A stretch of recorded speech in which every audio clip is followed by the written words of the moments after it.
Assalamualaikum warahmatullahi wabarakatuh. Waalaikumsalam warahmatullahi wabarakatuh. Selamat sore Ibu. Sore. Perkenalkan kami dari kelompok 3, Prodi Administrasi Perkantoran, kelas A, angkatan 2023. Oh, oke. Berarti semester 3. Ya. Maksud dan tujuan kami mewawancarai Ibu untuk memenuhi tugas mata kuliah teknik presentasi yang diampu oleh Ibu Indria.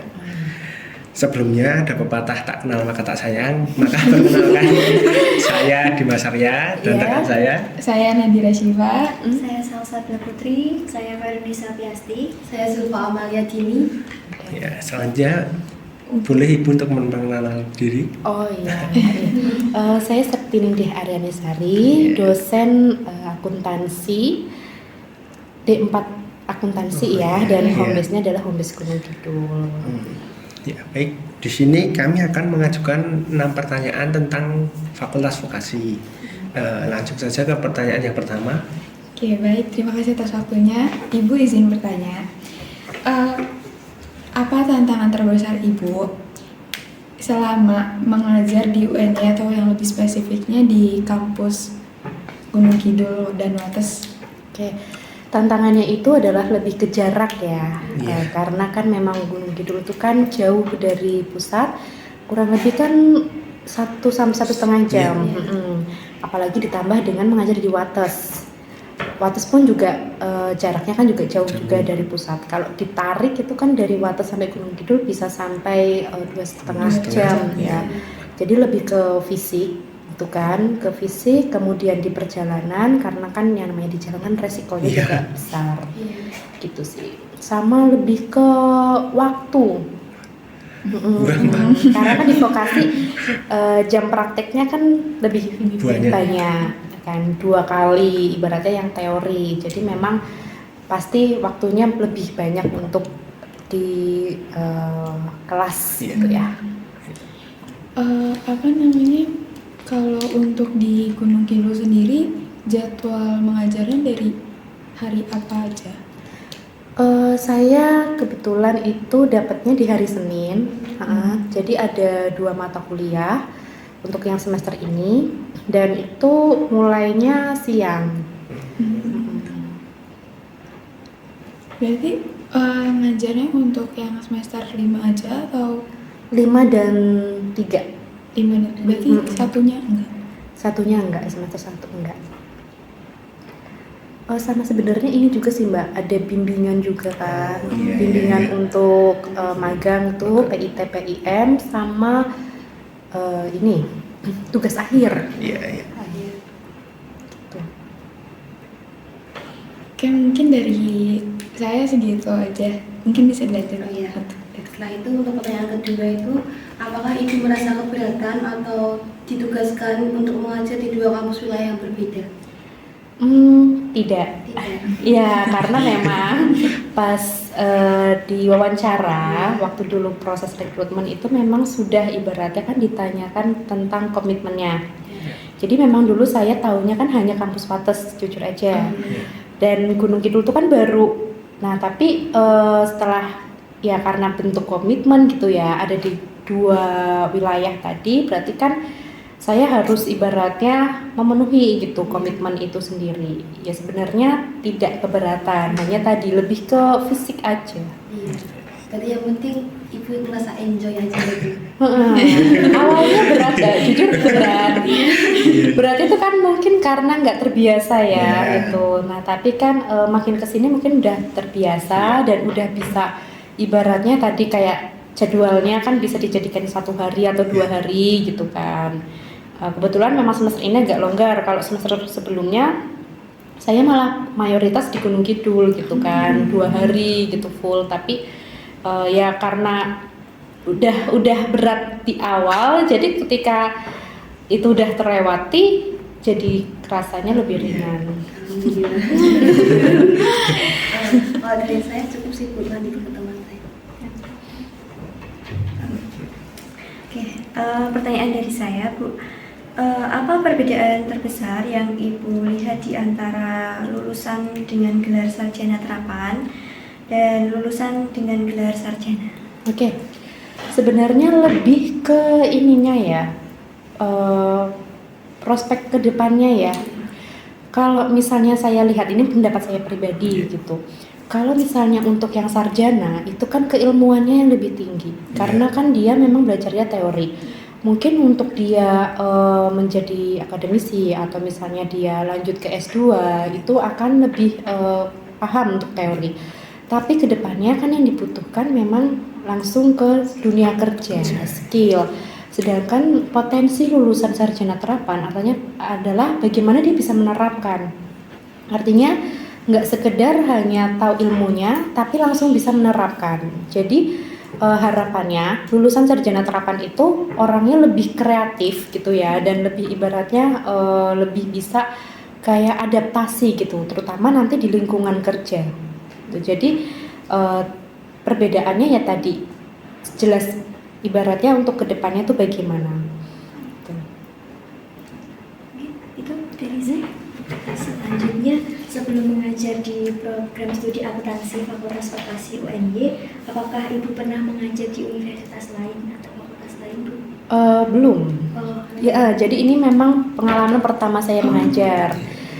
Dulu saya juga berangkatnya adalah dari praktisi gitu kan, bekerjanya di perusahaan gitu. Jadi saya merasa cocok gitu ketika di Fakultas Vokasi karena saya bisa ibaratnya sharing gitu ya ke mahasiswa bahwa begini loh suasana di dunia kerja, di industri begini loh kayak gitu. iya.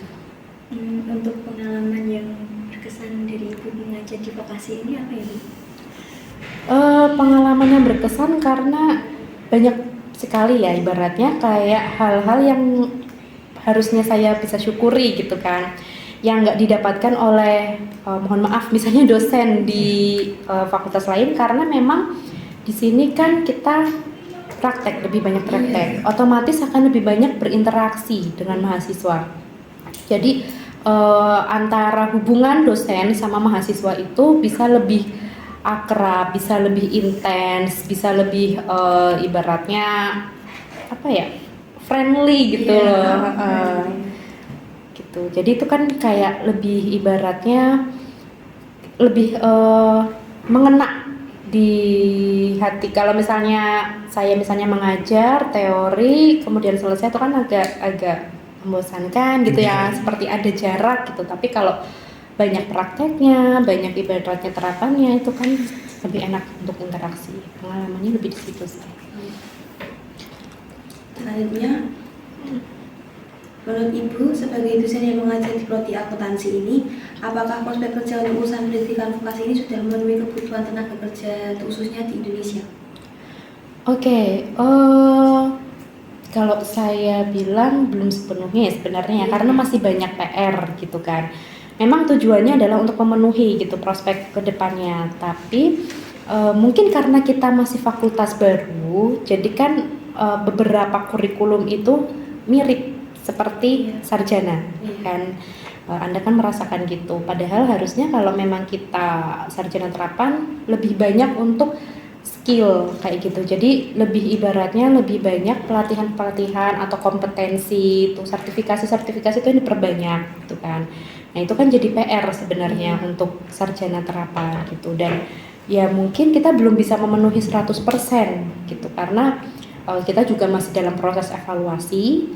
Tapi kita tetap ibaratnya mau memfasilitasi kalaupun memang mahasiswa itu mau meningkatkan kompetensinya gitu. Jadi memang kita masih butuh ya dari SDM-nya juga, dari ibaratnya mitra-mitra yang kerjasama, itu kan juga masih PR. Kan vokasi sendiri baru berapa tahun? 2 tahun ya? Tiga. Fakultas vokasi ya baru. Fakultas vokasi Baru. Jadi masih tapi ya prospek kedepannya memang ini ya besar gitu. Cuma ya memang belum bisa memenuhi 100%, tapi tadi kita masih punya potensi. Iya, sama ini sih Bu. Prodinya ini kalau yang di vokasi ini kan masih banyak yang akreditasinya itu masih B gitu.